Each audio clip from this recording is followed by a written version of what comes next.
किसान साथियों, आज की वीडियो में हम जानेंगे धान की रोपाई के समय कौन कौन सी खादों का इस्तेमाल हमें धान की फसल में करना चाहिए। किसान साथियों, सही समय पे अगर आप खादों का इस्तेमाल करते हैं तो आपको अच्छा लाभ मिलता है, उसका सही से हमारे पौधे प्रयोग कर पाते हैं। तो चलिए जानते हैं रोपाई के समय धान में कौन कौन सी खादें, कौन कौन से उर्वरक हमें डालने चाहिए।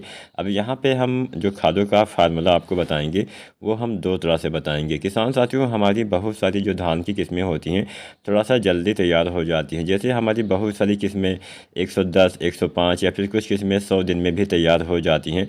तो यहाँ पे जो हम खाद की मात्रा बताएंगे वो आपको दो तरह से बताएंगे। जो किस्में हमारी जल्दी तैयार हो जाती हैं उसमें आपको कम खाद डालना होता है, वहीं जो किस्में हमारी देर से तैयार होती हैं उसमें हमें कम कम किस्मों वाली की तुलना में ज़्यादा खादों का इस्तेमाल करना पड़ता है। तो यहाँ पे खाद की मात्रा भी कम ज़्यादा हो जाती है। तो इसलिए हमने जो फार्मूला तैयार किया है वो दो तरह से तैयार किया हुआ है। जो इसमें 120 दिन से कम दिन में तैयार होती हैं उसमें सबसे पहले हम जानेंगे कितनी मात्रा में खादों का इस्तेमाल करना है। इसके बाद में हम जानेंगे जो हमारी धान की किस्में 120 दिन से ज़्यादा दिन में तैयार होती है उसमें हमें कितनी मात्रा में खादों का इस्तेमाल करना चाहिए। यहाँ पे हम संपूर्ण खाद की मात्रा आपको बताएंगे, ऐसा नहीं केवल रोपाई के समय की बात हम करेंगे। यहाँ पे हम रोपाई से कटाई तक कौन कौन सी खादें आपको, खासकर जो हम दानेदार खाद मिट्टी में प्रयोग करते हैं, इसके बारे में चर्चा करेंगे। तो नमस्कार किसान साथियों, SRJ खेती चैनल पे आपका स्वागत है। अगर अभी तक आपने चैनल को सब्सक्राइब नहीं किया है, सबसे पहले सब्सक्राइब करें। कोई सवाल हो, कोई सुझाव हो, नीचे कमेंट करें। तो यहाँ पे हम कुल मिला के आपको 6 फार्मूले बताने वाले हैं। 3 फार्मूले कम दिन वाली वैरायटियों के और 3 फार्मूले ज़्यादा देर से तैयार होने वाली किस्मों के। तो चलिए जानते हैं। यहाँ पे जो हम खाद की मात्रा बताएंगे वो हम हाइब्रिड धान की खाद की मात्रा आपको बताने वाले हैं, और जितनी भी खाद की मात्रा आपको डालना है वो प्रति एकड़ के हिसाब से हम आंकड़े आपको बताएंगे, यानी 1 एकड़ खेत में इतनी मात्रा आपको डालनी चाहिए। तो चलिए जानते हैं। जो हमारी हाइब्रिड धान की किस्में 120 दिन से कम दिन में तैयार होती है उसमें सबसे पहले आपको कौन कौन सी खादों का इस्तेमाल, खासकर रोपाई के समय, उसके बाद में कौन कौन सी खादें डालनी होती है। तो जो 3 फार्मूले हम बताएंगे, सबसे पहले फार्मूले में हम SSP खाद का इस्तेमाल करेंगे। ऐसा भी नहीं कि आपको मतलब केवल DAP NPK ही डालना है, आप सिंगल सुपर फास्फेट भी डाल सकते हैं। तो जो हमारे किसान साथी धान की रोपाई के समय SSP डालते हैं, यानी सिंगल सुपर फास्फेट डालते हैं, तो कम दिन वाली हाइब्रिड धान की किस्मों में आपको SSP 81 किलोग्राम डालना होता है, यूरिया 27 kg और आपको पोटास 11 kg इस्तेमाल करना होता है। किसान साथियों, धान की रोपाई के समय आप चाहें तो जो इफ्को की सागरिका दानेदार आती है इसका भी इस्तेमाल कर सकते हैं। लगभग 10 kg मात्रा प्रति एकड़ तक आपको इस्तेमाल करना है। मैं कोई भी खाद का फार्मूला आपको बताऊंगा उसमें आपको 10 kg डाल देना है, चाहे सागरिका Z++ हो, चाहे हो सागरिका गोल्ड। अगर आपका थोड़ा सा बजट है तो इसका इस्तेमाल आप कर सकते हैं, जिससे कल्ले अच्छे आते हैं, अच्छे से जड़ों का विकास होता है।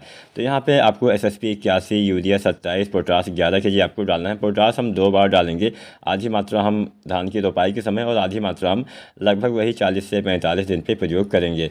तो यहाँ पे ये 3 चीज़ें आपको डालनी है। अब इसके बाद में रोपाई के जब 25 दिन हो जाते हैं तो यूरिया 30 kg आपको इस्तेमाल करना है। साथ में आपको इस्तेमाल करना है जिंक सल्फेट। जो जिंक सल्फेट आता है 33% वाला, लगभग 5 kg मात्रा आपको डाल देनी है। इतनी मात्रा पर्याप्त रहने वाली है। इसके बाद में रोपाई के लगभग आपको 45 दिन पे यूरिया 30 kg और MOP पोटास 11 से 12 kg आपको इस्तेमाल कर देना है। तो यहाँ पे हमने रोपाई से कटाई तक संपूर्ण खाद, अगर आप SSP डालते हैं तो मात्रा हमने बता दी। अब हम बात करते हैं, हमारे बहुत सारे किसान साथी NPK डालते हैं, 12, 32, 16 का इस्तेमाल करते हैं। तो ऐसे किसान साथी धान की रोपाई के समय 12, 32, 16, 40 kg, यूरिया 16 kg आपको डालना है। पोटास आपको रोपाई के समय नहीं डालना है क्योंकि 12, 32, 16 में पोटेशियम पाया जाता है। इसके बाद में रोपाई के 25 दिन पे यूरिया आपको 30 kg और यहाँ पे जिंक सल्फर 33% वाला 5 kg आपको इस्तेमाल करना है। इसके बाद में रोपाई के 40 से 45 दिन पे यूरिया 30 kg और पोटास यहाँ पे 12 kg आपको इस्तेमाल कर देना है। तो यहाँ पे NPK 12, 32, 16 वाला आपने फार्मूला जान लिया। अब हम उन किसान भाइयों की बात करते हैं जो DAP खाद का इस्तेमाल करते हैं। कम दिन वाली किस्मों में आपको रोपाई के समय DAP 28 kg, urea 16 kg, potash आपको 11 kg इस्तेमाल करना है। इसके बाद में रोपाई के 25 दिन के बाद में आपको यूरिया 30 kg और जिंक सल्फर 33% वाला 5 kg आपको डाल देना चाहिए। रोपाई के 40 से 45 दिन पे यूरिया 30 kg और पोटास 12 kg किसान भाइयों आपको इस्तेमाल कर लेना है। तो यहाँ पे हमने 3 फार्मूले आपको बता दिए। अगर आप DAP डालते हैं तो कितना DAP डालना है, अगर आप NPK 12, 32, 16 डालते हैं तो कितना आपको NPK डालना है, और अगर आप किसान साथी जो है SSP डालते हैं तो कितना आपको SSP डालना है। अब हम उन किसान भाइयों की बात करते हैं जिनकी जो हाइब्रिड धान की किस्में हैं थोड़ा सा देर में तैयार होती हैं, यानी 120 दिन से ज़्यादा दिन में तैयार होती हैं। तो ऐसे किसान साथी किसान भाइयों, अगर आप SSP डालते हैं तो यहाँ पे SSP आपको ज़्यादा डालना होता है। रोपाई के समय single super phosphate 110 kg, urea 35 kg और पोटास 20 kg आपको इस्तेमाल करना है। इसके बाद में रोपाई के 30 दिन पे आपको फिर से यूरिया 40 kg और जिंक सल्फर 5 kg, जिंक की उतनी ही मात्रा आपको डालनी है, तो जिंक 5 kg आपको इस्तेमाल करना है, यूरिया 40 kg 30 दिन पे। इसके बाद में रोपाई के 50 दिन के आसपास आपको यूरिया 40 kg और पोटास 20 kg आपको किसान साथियों इस्तेमाल करना है। अगर आप NPK 12-32-16 का इस्तेमाल करते हैं तो आप NPK 12-32-16 रोपाई के समय 55 kg और यूरिया यहाँ पे रोपाई के समय 20 kg आपको इस्तेमाल करना है। रोपाई के समय तब आपको पोटास नहीं डालना है अगर आप 12-32-16 डालते हैं तो। इसके बाद में रोपाई के 30 दिन पे यूरिया 40 kg और जिंक सल्फर 33% वाला लगभग 5 kg आपको इस्तेमाल करना चाहिए।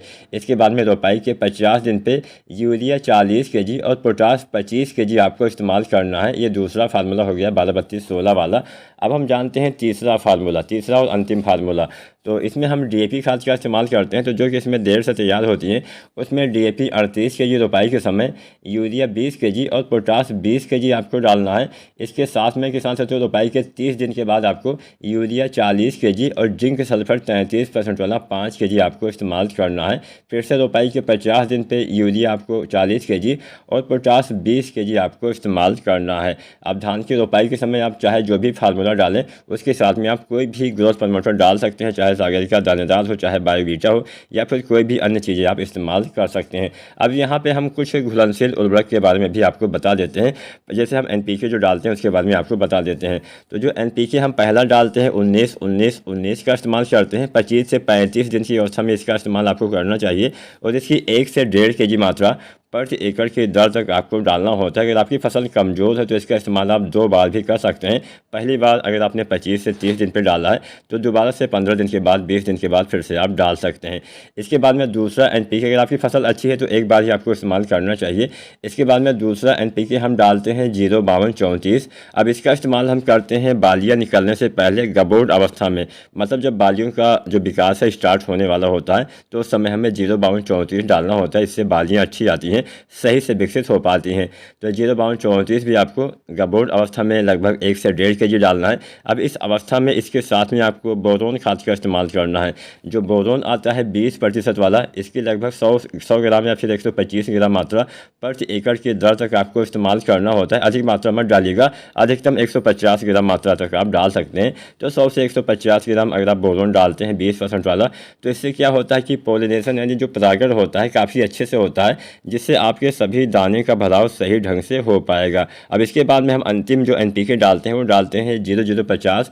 इसका इस्तेमाल बालियाँ निकलने के बाद दाने भरते समय हमें करना चाहिए। जब भी आप कोई भी खाद डालें तो उस समय मिट्टी में पर्याप्त मात्रा में नमी होनी चाहिए। अगर खेत में नमी नहीं है पहले सिंचाई करें, उसके बाद ही आपको खादों का इस्तेमाल करना चाहिए। तो यहाँ पर हमने धान की रोपाई से धान की कटाई तक संपूर्ण खादों की मात्रा आपको बता दी। अगर आज की मेरी वीडियो आपको पसंद आई हो तो प्लीज़ वीडियो को एक लाइक ज़रूर करना। कोई भी सवाल हो तो नीचे कमेंट कर सकते हैं। वीडियो देखने के लिए आपका बहुत बहुत धन्यवाद।